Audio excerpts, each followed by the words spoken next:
ফিটনেসবিহীন গাড়ি চলে, ধুমার নামে বিষ ছাড়ে। প্রতিটা গাড়ি যদি এইভাবে ধুমা ছাড়ে তাহলে এই শহরে মানুষ বাঁচবে কেমন করে? ওরে ভাই, তোদের কি মনে মায়া দয়া বলতে কিছু নাই? তোরা কেন এমন গাড়ি নিয়ে রাস্তায় বের হইছিস রে ভাই?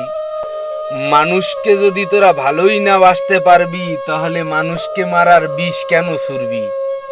তোরা তো গাড়ি থেকে ধোঁয়া বার করিস না রে ভাই, তোরা তো গাড়ি থেকে বিষ বাইর করতেছিস। এই শহরের পরিবেশটা তো তোরাই নষ্ট করতেছিস। আবার চার দোকানে বসে গল্প করিস এই শহরে থাকার অনুপযোগী নয়। এই শহর এখন বিষাক্ত শহর হয়ে গেছে। আরে ভাই, এই শহর বিষাক্ত বানানোর পিছে কার হাত আছে? আমি তো বলবো তোমার হাত আছে রে ভাই। তুমি জেনে শুনে কেন ফিটনেসবিহীন গাড়ি রাস্তায় বের করো আর ধুমার নামে বিষ কেন ছড়িয়ে বেড়াও?